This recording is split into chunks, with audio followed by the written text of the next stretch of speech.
बृहस्पतिवार व्रत कथा। भारतवर्ष में एक प्रतापी और दानी राजा राज्य करता था। वह नित्य गरीबों और ब्राह्मणों की सहायता करता था। यह बात उसकी रानी को अच्छी नहीं लगती थी और वह न ही गरीबों को दान देती थी और न ही भगवान का पूजन करती थी और राजा को भी दान देने से मना किया करती थी। एक दिन राजा शिकार खेलने वन को गए हुए थे तो रानी महल में अकेली थी और उसी समय बृहस्पति देव साधु भेष में राजा के महल में भिक्षा के लिए गए और भिक्षा मांगी। रानी ने भिक्षा देने से इनकार कर दिया और कहा, हे साधु महाराज, मैं तो दान पुण्य से तंग आ गई हूँ और मेरा पति सारा धन लुटाता रहता है। मेरी इच्छा है हमारा सारा धन नष्ट हो जाए और फिर न रहेगा बांस और न बजेगी बांसुरी। साधु ने कहा, देवी, तुम तो बड़ी विचित्र हो। धन संतान तो सभी चाहते हैं और पुत्र और लक्ष्मी तो पापी के घर में भी होने चाहिए। यदि तुम्हारे पास अधिक धन है तो भूखों को भोजन दो, प्यासों के लिए प्याऊ बनवाओ और मुसाफिरों के लिए धर्मशालाएं खुलवाओ। जो निर्धन अपनी कुंवारी कन्याओं का विवाह नहीं करा सकते उनका विवाह करा दो। ऐसे और कई काम हैं जिनके करने से तुम्हारा यश लोक परलोक में फैलेगा। परंतु रानी पर उपदेश का कोई प्रभाव न पड़ा। वह बोली, महाराज, आप मुझे कुछ ना समझाएं। मैं ऐसा धन नहीं चाहती जो हर जगह बांटती फिरूं। तथास्तु, साधु ने उत्तर दिया, यदि तुम्हारी ऐसी इच्छा है तो तथास्तु, तुम ऐसा ही करना। बृहस्पतिवार को घर लीपकर पीली मिट्टी से अपना सिर धोकर स्नान करना, भट्टी चढ़ाकर कपड़े धोना। ऐसा करने से आपका सारा धन नष्ट हो जाएगा। इतना कहकर वह साधु महाराज वहाँ से आलोप हो गए।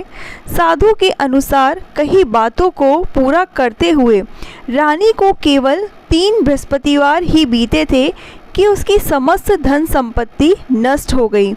भोजन के लिए राजा का परिवार तरसने लगा और एक दिन जब राजा ने रानी से बोला कि हे रानी, तुम यहीं पर रहो, मैं दूसरे देश को जाता हूँ क्योंकि यहाँ पर सभी लोग मुझे जानते हैं और इसीलिए मैं कोई छोटा कार्य भी नहीं कर सकता। ऐसा कहकर राजा परदेश चला गया। वहाँ वह जंगल से लकड़ी काट कर लाता और शहर में बेचता। इस तरह वह अपना जीवन व्यतीत करने लगा। इधर राजा के परदेश जाते ही रानी और दासी दुखी रहने लगे। एक बार जब रानी और दासी को 7 दिन तक बिना भोजन के रहना पड़ा तो रानी ने अपनी दासी से कहा, हे दासी, पास ही के नगर में मेरी बहन रहती है, वह बड़ी धनवान है। तू उसके पास जा और कुछ ले आ ताकि थोड़ी बहुत गुजर बसर हो जाए। दासी रानी की बहन के पास गई। उस दिन गुरुवार था और रानी की बहन उस समय बृहस्पतिवार व्रत की कथा सुन रही थी। दासी ने रानी की बहन को अपनी रानी का संदेश दिया, लेकिन रानी की बड़ी बहन ने कोई उत्तर नहीं दिया।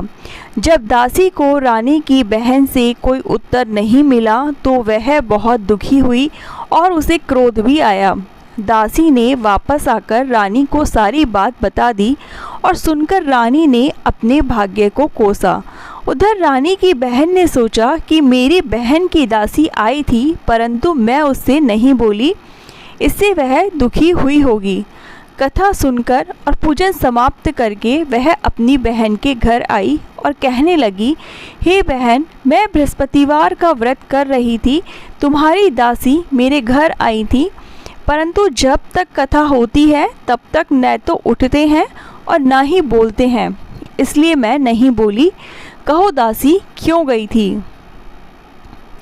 रानी बोली, बहन, तुमसे क्या छुपाऊं, हमारे घर में खाने तक को अनाज नहीं था। ऐसा कहते कहते रानी की आंखें भर आईं। उसने दासी समेत पिछले 7 दिनों से भूखे रहने तक की बात अपनी बहन को विस्तार पूर्वक सुना दी।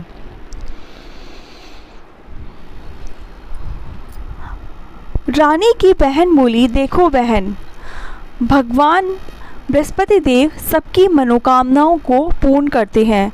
देखो, शायद तुम्हारे घर में अनाज रखा हो।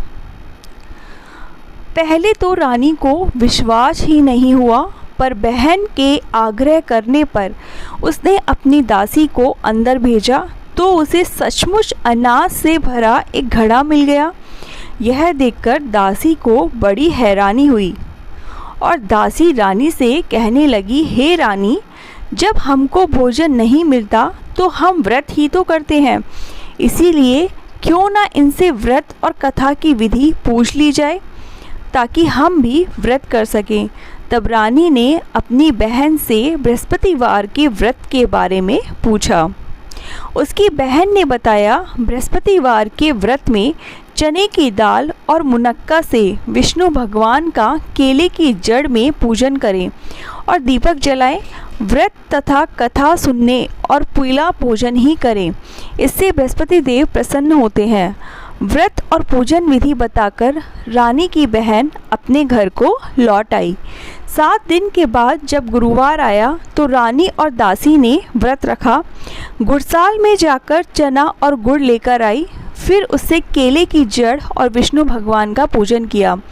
अब पीला भोजन कहाँ से आए, इस बात को लेकर दोनों बहुत दुखी थे।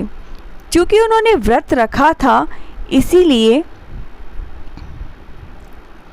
बृहस्पति देव उनसे प्रसन्न थे और इसीलिए वो एक साधारण व्यक्ति का रूप धारण कर 2 थालों में सुंदर पीला भोजन दासी को दे गए। भोजन पाकर दासी प्रसन्न हुई और फिर रानी के साथ मिलकर भोजन ग्रहण किया। उसके बाद वो सभी गुरुवार को व्रत और पूजन करने लगी। बृहस्पति भगवान की कृपा से उनके पास फिर से धन संपत्ति आ गई, परंतु रानी फिर से पहले की तरह आलस्य करने लगी। अब तब दासी बोली, देखो रानी, तुम पहले भी इस प्रकार आलस्य करती थी, तुम्हें धन रखने में कष्ट होता था, इस कारण सभी धन नष्ट हो गया। और अब जब भगवान बृहस्पति देव की कृपा से धन मिला है तो तुम्हें फिर से आलस्य होता है। रानी को समझाते हुए दासी कहती है कि बड़ी मुसीबतों के बाद हमने यह धन पाया है और इसीलिए हमें दान पुण्य करना चाहिए, भूखे मनुष्य को भोजन कराना चाहिए और धन को शुभ कार्यों में लगाना चाहिए, जिससे तुम्हारे कुल का यश बढ़ेगा, स्वर्ग की प्राप्ति होगी और पितृ प्रसन्न होंगे। दासी की बात सुनकर रानी अपना धन शुभ कार्यों में खर्च करने लगी, जिससे पूरे नगर में उसका यश फैलने लगा। बृहस्पतिवार व्रत कथा के बाद श्रद्धा के साथ आरती की जानी चाहिए और इसके बाद प्रसाद बांटकर उसे ग्रहण करना चाहिए। एक दिन राजा दुखी होकर जंगल में एक पेड़ के नीचे आसन जमाकर बैठ गया। वह अपनी दशा को याद करके व्याकुल होने लगा और बृहस्पतिवार का दिन था। एकाएक उसने देखा निर्जन वन में साधु प्रकट हुए। साधु वेश में स्वयं बृहस्पति देवता थे। लकड़हारे के सामने आकर बोले, हे लकड़हारे, इस सुनसान जंगल में तो चिंतामग्न क्यों बैठा है? लकड़हारे ने दोनों हाथ जोड़कर प्रणाम किया और बोला, हे महात्मा जी, आप सब कुछ जानते हैं, मैं क्या कहूँ? यह कहकर रोने लगा और साधु को अपनी आत्मकथा सुनाई। महात्मा जी ने कहा, तुम्हारी स्त्री ने बृहस्पतिवार के दिन बृहस्पति देव भगवान का निरादर किया है, जिसके कारण रुष्ट होकर उन्होंने तुम्हारी यह दशा कर दी है। अब तुम चिंता को दूर करके मेरे कहने पर चलो तो तुम्हारे सब कष्ट दूर हो जाएंगे और भगवान पहले से भी अधिक संपत्ति देंगे। तुम 2 बृहस्पतिवार के दिन कथा किया करो और 2 पैसे के चने मुनक्का लाकर उसका प्रसाद बनाओ और शुद्ध जल से लोटे में शक्कर मिलाकर अमृत तैयार करो। कथा के पश्चात अपने सारे परिवार और सुनने वाले प्रेमियों को अमृत और प्रसाद बांटकर आप भी ग्रहण किया करो। ऐसा करने से भगवान तुम्हारी सब मनोकामनाएं पूरी करेंगे। साधु के ऐसे वचन सुनकर लकड़हारा बोला, हे प्रभु, मुझे लकड़ी बेचकर इतना पैसा नहीं मिलता जिससे भोजन करने के उपरांत कुछ बचा सकूं। मैंने रात्रि में अपनी स्त्री को व्याकुल देखा है और मेरे पास कुछ भी नहीं जिससे मैं उसकी खबर मंगा सकूं। साधु ने कहा, हे लकड़हारे, तुम किसी बात की चिंता मत करो। बृहस्पतिवार के दिन तुम रोजाना की तरह लकड़ियाँ लेकर शहर को जाओ। तुमको रोज से दुगना धन प्राप्त होगा जिससे तुम भली भांति भोजन कर लोगे और बृहस्पति देव की पूजा का सामान भी आ जाएगा। इतना कहकर साधु अंतर्ध्यान हो गए। अब धीरे धीरे समय व्यतीत होने लगा। व्यतीत होने पर फिर बृहस्पतिवार का दिन आया और लकड़हारा जंगल से लकड़ी काटकर किसी शहर में बेचने गया। उसे उस दिन से और अधिक पैसा मिला। राजा ने चना गुड़ आदि लाकर गुरुवार का व्रत किया। उस दिन से उसके सभी कलेश दूर हो गए और परंतु जब दोबारा गुरुवार का दिन आया तो बृहस्पतिवार का व्रत करना भूल गया और इसी कारण से बृहस्पति देव भगवान नाराज हो गए। उस दिन उस नगर के राजा ने विशाल यज्ञ का आयोजन किया और शहर में यह घोषणा करा दी कि कोई भी मनुष्य अपने घर में भोजन न बनावे। समस्त जनता मेरे यहाँ भोजन करने आवे। इस आज्ञा को जो न मानेगा उसे फांसी की सज़ा दी जाएगी। इस तरह की घोषणा संपूर्ण नगर में करवा दी गई। राजा की आज्ञा अनुसार शहर के सभी लोग भोजन करने गए, लेकिन लकड़हारा कुछ देर से पहुंचा और इसीलिए राजा उसको अपने साथ घर लिवा ले गए और ले जाकर भोजन करा रहे थे तो रानी की दृष्टि उस खूंटी पर पड़ी जिस पर उसका हार लटका हुआ था और वह वहाँ पर दिखाई नहीं दिया। रानी ने निश्चय किया कि मेरा हार इसी मनुष्य ने चुरा लिया है और उसी समय सिपाहियों को बुलाकर उसे जेल खाने में डलवा दिया गया। जब लकड़हारा कारागार में पड़ गया तो बहुत दुखी होकर विचार करने लगा, न जाने कौन से पूर्व जन्म के कर्म से मुझे यह दुख प्राप्त हुआ है, और उसी साधु को याद करने लगा जो कि जंगल में मिला था। उसी समय तत्काल बृहस्पति देव साधु के भेष में प्रकट हुए और उसकी दशा को देखकर कहने लगे, हे लकड़हारे,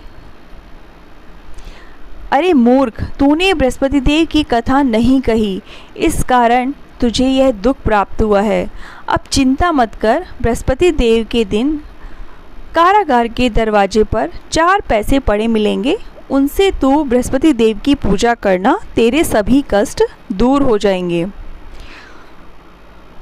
बृहस्पति के दिन उसे 4 पैसे पड़े मिले और लकड़हारे ने कथा कही। उसी रात्रि को बृहस्पति देव ने उस नगर के राजा को स्वप्न में कहा, हे राजा, तूने जिस आदमी को कारागार में बंद कर दिया है वह निर्दोष है, वह राजा है, उसे छोड़ देना। रानी का हार उसी खूंटी पर लटका है और अगर तू ऐसा नहीं करेगा तो मैं तेरे राज्य को नष्ट कर दूंगा।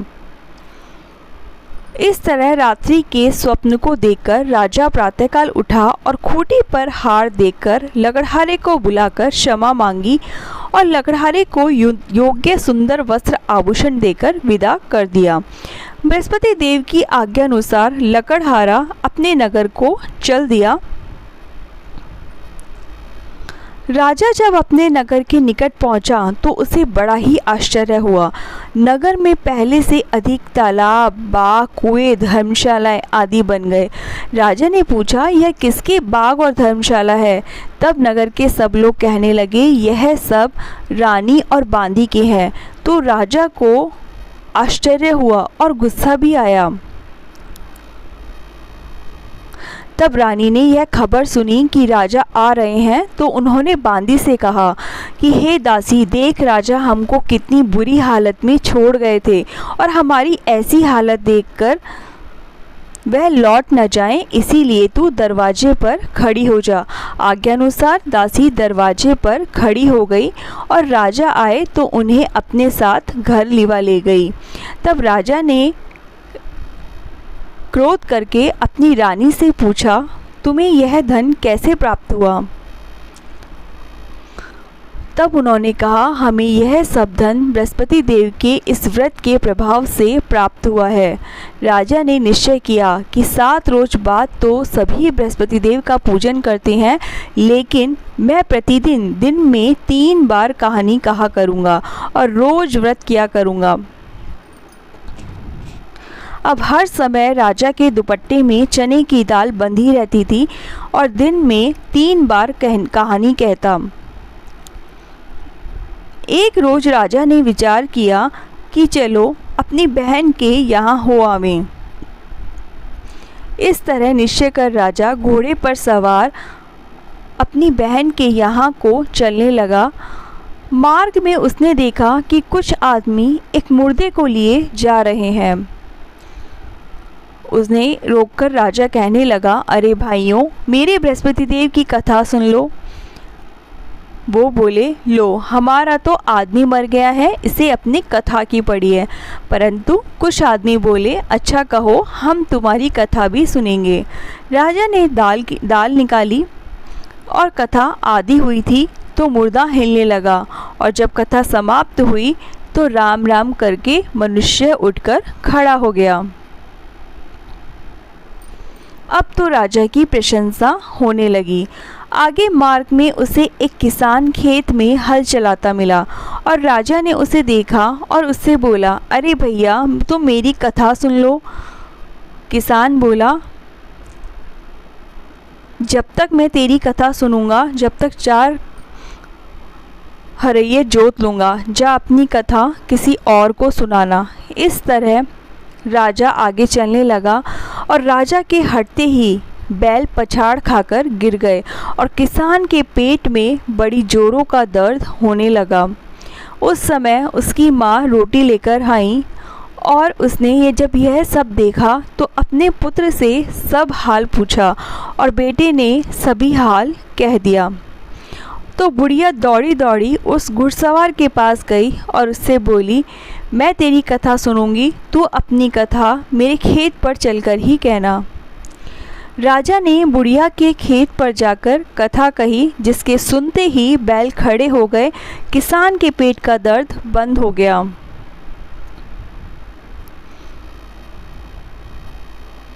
राजा अपनी बहन के घर पहुंचा। बहन ने भाई की खूब मेहमानी की।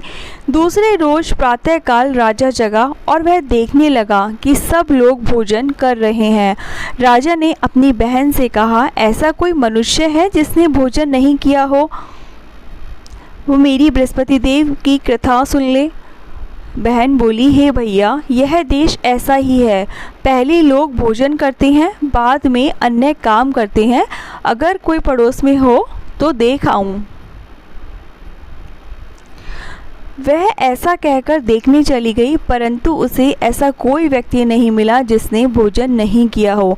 अतः वह एक कुम्हार के घर गई जिसका लड़का बहुत बीमार था और उसे मालूम हुआ कि उसके यहाँ 3 रोज से किसी ने भोजन नहीं किया है। रानी ने अपने भाई की कथा सुनने के लिए कुम्हार से कहा और वह तैयार हो गया। राजा ने जाकर बृहस्पतिवार की कथा कही और जिसको सुनकर उसका लड़का ठीक हो गया। अब तो राजा की प्रशंसा होने लगी। एक रोज राजा ने अपनी बहन से कहा कि हे बहन, हम अपने घर को जाएंगे, तुम भी तैयार हो जाओ। राजा की बहन ने भाई से कहा कि मैं अपनी सासू से कहा। सासू ने कहा, हाँ चली जा, परंतु लड़के को मत लेके जाना, क्योंकि तेरे भाई के कोई औलाद नहीं है। बहन ने अपने भैया से कहा, हे भैया, मैं तो चलूँगी, लेकिन कोई बालक नहीं जाएगा। राजा बोला, जब कोई बालक ही नहीं चलेगा तो तुम जाकर क्या करोगी? बड़े दुखी मन से राजा अपने नगर को लौट आया और राजा ने अपनी रानी से कहा, हम निर्वंशी राजा हैं, हमारा मुंह देखने का धर्म नहीं है और कुछ आज भोजन भी नहीं किया।